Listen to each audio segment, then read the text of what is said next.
Welcome to the new For Purpose CEO podcast. I'm Michelle. I am Danielle, and we are here to talk about being a CEO in the for-purpose sector.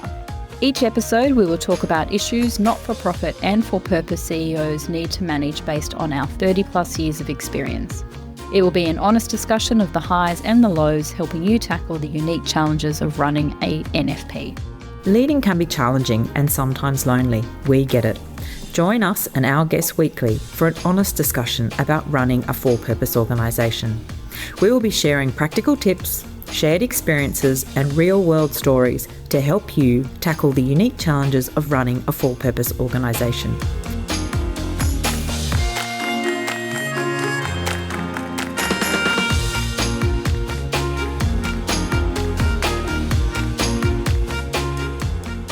This topic is about funders, which are vital to, obviously, for-purpose organisations, but also can be a real source of work for your organisation in terms of reporting. I get it. Like, if I was funding an organisation, I would also want to know that they're using the funds accordingly and appropriately, and that's right and proper. But the actual act of reporting as an organisation and as a CEO and in getting some of the requirements in the reporting can be massive and bigger than Ben-Hur. And depending on who your funders are, they're going to want very different things. And whenever we talk to CEOs, everyone has a lot to say about reporting. Back to funders. It's a necessary evil, particularly, whether it be that you're government funded or you've got philanthropic funding or any other type. It is a necessary evil. You need to be able to demonstrate. I kind of feel weird about saying it's evil, though, because I kind of think it's the necessary. Money is needed. The money is needed. But it's the reporting, not the funding. And it's the job of producing that acquittal, that report. And I guess the thing is also that sometimes actually preparing the report or the acquittal can take a lot of time and effort from you as a CEO. And if you are, for example, a new for-purpose CEO just coming into the sector and not necessarily used to receiving funding and then having to report or account to it, and let's talk to government funding particularly, there is a lot of setup. We don't necessarily always account for it in the costings or the structures because... Or your time, right? Like you can't underestimate how much time this can take. Absolutely. And the resource to do that or the systems that need to be created if you don't already have them to do that. Because naturally, when we get the funding, we jump in, we want to start delivering the services or have the impact. We know there's a need. We have a responsibility to use that funding to meet that need.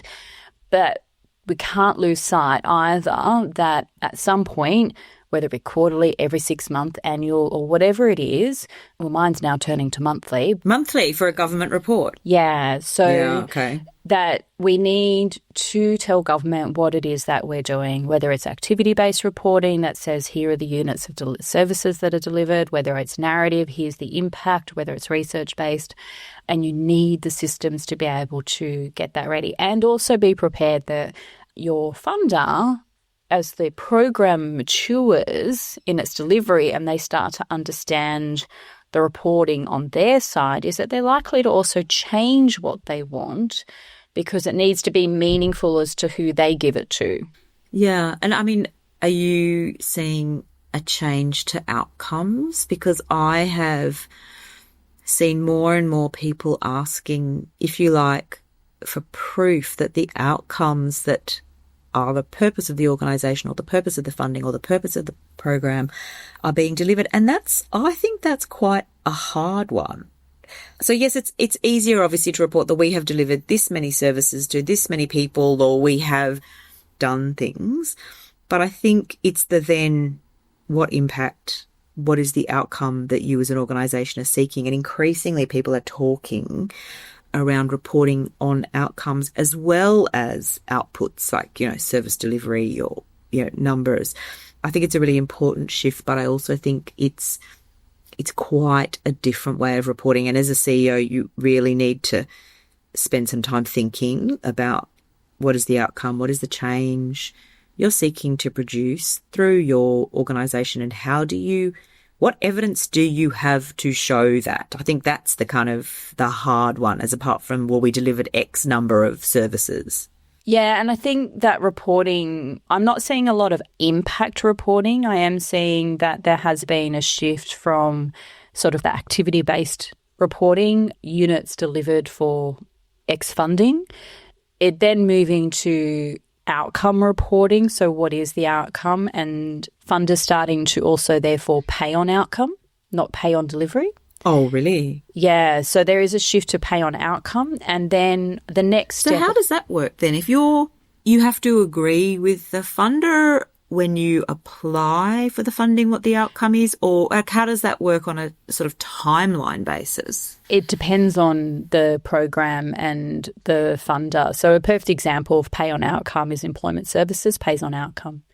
So it incentivises organisations to meet the objective of, getting unemployed people into employment, so getting a job and then sustaining that job for 6 months. So you get paid on the placement and then the outcome, which is the job sustained for 6 months, because that impacts your cash flow, obviously. But the next stage, I think, your activity-based reporting, outcomes-based reporting will then be impact reporting. That's the spectrum and the journey that I think for-purpose organisations are moving to. Different funders are ready at different points. Correct. I was actually just going to say, I think different funders will require different things. So I think in some ways it's, if you are a new CEO, looking at where your funding sources come from and the different requirements of the different funders. And in my experience, government funders are likely to want a different style of reporting from your private foundations. If you start as a for-purpose CEO, it's about trying to get to know the funding, having conversations with your funders so you really understand what their drivers are and what they're looking for in their reporting. And hopefully you can use the information in the different reports, across more than one report. But I do think it is trying to build that relationship so that you really understand what that reporting is. And I mean, it might be something as easy as, well, it's not easy, but as straightforward as, uploading numbers into a portal. That sure, we know what that is. But I still think you need to get that relationship working too. That's right. And even if it is something as simple as uploading numbers into a portal, we can't assume that all for-purpose organisations have existing systems to do that. I still hear in my sector there are a lot of people who still very much work on paper-based systems. Lots of reasons why there probably are. It's not a comment to the reason, but it will create a level of inefficiency in your organisation. So thinking about what kind of IT systems you actually need where you can capture that information, where you can then be able to upload that, then you'll have errors, being able to then have those errors returned back to you and then correct those errors and re-upload. And then to your point, Michelle, this is what I often do is when the reporting goes up, we're now starting to get summaries back from our funders to say this is what they've done with the reports, which is really good. That's really helpful. It hasn't gone into a black hole. But if there are any anomalies in their summary back to you, I use that as an opportunity to say, can we have a conversation? I have a few questions for you, because that just helps me make sure that I get my reporting better and better and better and better. And it means then they get the information or the data at their end that we know that they're going to use. Mm.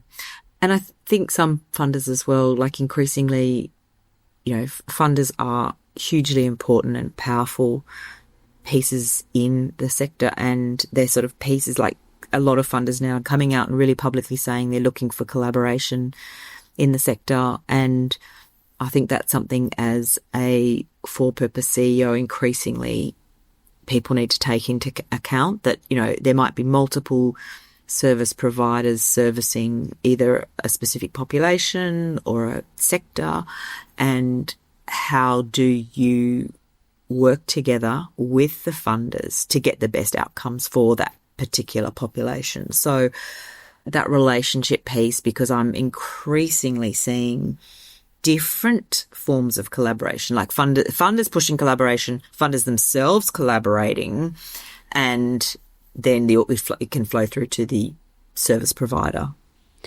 Absolutely, because we're often funded to do a particular set of activities or projects, which can be quite narrow, and yet there could be another organisation doing not something the same, but something actually really similar. And combining the reporting or the data or the impact of that can actually be really powerful.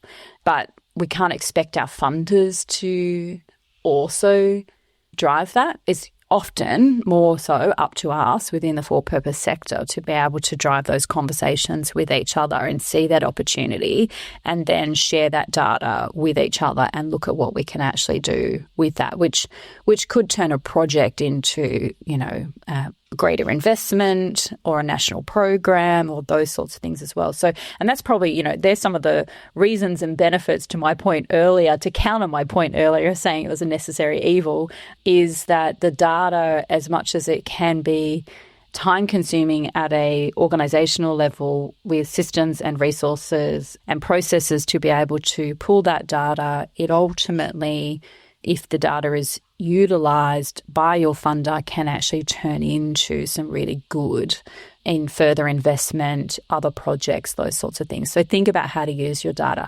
I had a conversation with a funder many months ago, actually. They actually sought me. It wasn't my direct funder, but they reached out to me and said, can I talk to you about what I'm seeing with the reporting? It's like, sure, not a problem. And what sort of funder? Is this like government? Is this private? State government. And they were having monthly meetings with their providers and they were taking the data. So their providers were reporting to them and they were looking at the data, and then they were having a monthly meeting to talk about impact issues, opportunities. So the funder were actually seeing opportunities within the reporting, but they couldn't understand why the for-purpose organisation were not presenting those opportunities back to them to point the government into areas where they needed to be more funding. The funder was sort of saying to me, as a CEO, wouldn't you be analysing this data and bringing it to me with recommendations? Because that's what I would expect. I can see where we need to improve as a funder. Was it embarrassing for the CEOs to not kind of have proactively done this? I mean, it just feels like it's good that the conversation's happening, but in some ways, if it's coming from the funder, then I don't know, you want as a CEO to really not control that conversation, but to really drive it, I guess. Yeah, you want to be able to influence it. And I sort of said, oh, look, if that was me, I would be looking for those stories. I'd be looking for the point and bringing it to you and pointing you to the data and what the data is telling me. But I think that perhaps it was cultural in the way this government department and providers had been working for some time, and this person had come in with a fresh perspective. And so they were also really just trying to change the culture of it. But they couldn't understand. They were sort of saying, I can see opportunity here where we can fund differently and make a real impact. And so they were driving the conversation. But to your point, that could be great. Absolutely. So I said, and this person was sort of saying, am I doing the wrong thing? I was like, no, keep going, keep doing that. They will eventually work it out and start to sort of come in line with you. But I used to have performance meetings with a very, very large Commonwealth government funder, and I would always go in with a report that they never asked for a report. I would write a report and I would have it prepared with analysis, what I was seeing, strategies or actions we were taking, and then client stories, so human stories at the end. And I would walk in and I would talk to them and I'd say, by the time you leave this room and go back to your desk, this report will be in your inbox, because I'd arranged for somebody back at the office to send it. Obviously, we didn't yet have smartphones. It was that long ago. Because I knew what my funding manager did with that information was they would take snippets out of my report and then put it into their report to send to national office. So I took this approach of like, if I make your job really easy, then you will have a good relationship with me.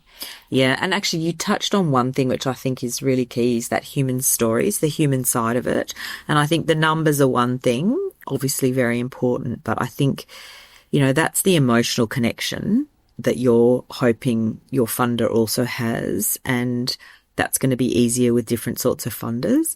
But I do think that emotional resonance with the purpose of the organisation, but the human side to it is a really important piece in terms of the reporting and getting people to understand the importance of what you as an organisation is doing. And I think that can't be underplayed. And that can be hard to get too. It can be hard to get client feedback. It can be hard to get stories that are easily synthesized and show realistically the work that you've done. And I think if you haven't set that up as a CEO, that's one thing I would say you actually have to do, because you need to be able to show in real human terms the value and the benefits of what you're doing. Oh, definitely. I do that regularly. We have, as a standard practice in our organisation, at all of our meetings start with a purpose moment. Oh, I love it. And so it's 5 minutes. Even our board meetings actually start with a purpose moment. So it's 5 minutes for somebody to tell a story about the impact that we've had in the delivery of our services. There's no rules or restrictions on what that is. It's just completely open. One is it reminds us of our purpose, but it's good for morale. It makes us constantly think about us achieving our objectives as a for-purpose organisation. But also, as the CEO, that's where I capture all those human stories so I can pull them together. I get to capture those stories and then I put them in a bit of a bank. Yes, because you need as a CEO to have a bank to draw on. Absolutely. I had a conversation with a member of parliament several weeks ago about some emerging issues that I can see, and I turned up with 6 stories. Yeah, fantastic. Super easy to be able to pull those out and start talking to the human impact of it. So I find that that's a really easy way to capture that, right? And you've got a bank because similarly, if something happens unexpectedly, you've got somewhere you can go and pull them. But also as a CEO, you're not at the coalface all the time, so you also don't see the impact. So it's also a really nice way for people to say, hey, look at me, look what I did, or look what my colleague did as well. But from a reporting perspective, absolutely. Don't just rely on I've got to do the data, I've got to upload the data. Also think about, I might just email my funding manager or whatever their title is with just a few human stories and keep that going as well. Well, you definitely need to reinforce the importance of the work you're doing if it's important work, right? Because I think that's... Of course, yes. It's a competition, right? Like it is a competition for funding. And I guess that's the other thing is, understanding the whole ecosystem in which your organisation is existing, that there is competition for funding. And hopefully, it's not a zero-sum game. Hopefully you are able to have the conversations around collaboration and making the pie bigger and alternative revenue sources. But ultimately, it's about you just getting more funding from one or more of your funders. And how do you persuade your funders that you need more? And everyone needs more. Let's face it, in this sector, everyone needs more funding. So it's about being very realistic about how you actually get more funding. And also, our funders are in it for the same reasons we are. We can't forget that. And so they're not at the coalface either. So they need to see the impact that funding is having. They also want to feel good about the policy and practice. See a return on their investment, which is not... they want to see impact. They want to see outcomes. They want to hear the stories. That's right. So, as well as the numbers. As well as the numbers. So to sort of summarise that up, I think is that, reporting is a fundamental element of for-purpose organisations. We are relying on others for funding. We have a responsibility about what we do with that funding. We need to make sure that we have the systems and the processes and the resources in place to be able to collect that information or that data and those stories and have multiple ways of reporting that. So that could be through... Obviously, it might be a data set from uploading into a system, relationship management with our funding bodies, and then human stories to talk about the impact that it's had. And I think to kind of also be quite practical to, set up your calendar when reporting is due and really overestimate the time that you're going to need until you get into a really good rhythm. And you are probably going to need to draw from different members of your team, different areas of the organisation to be able to acquit and make sure that everyone's across that timeline so that you can comply. So it's a bit of an organisational challenge as well to make sure that everyone's on the same page with the work that's required and the date by which it is required. And the accuracy, garbage in, garbage out. So if they want, true. You don't want to be spending time cleansing data, at the 11th hour before it's due. You want to make sure that people understand what the data is, what good quality data looks like, why it needs to be good quality data before you even start collecting it, and then all the way through collecting it up until reporting it. I feel like that's almost like a whole other session, which is when you start as a CEO looking at the data collection, what's happening, and then how you're going to ensure consistency. Because, I've worked in places where, data comes from many different sources, and how you ensure consistency, it can be a real challenge across an organisation to ensure that everyone's reporting the same thing the same way. Because, as you say, what you get as an output is kind of totally dependent on what you put in. Maybe we put that one as that will be another session. That's another topic. Look out for that topic. So to sum it up, we have to report. Just get ready for it. Get ready for it. Do it.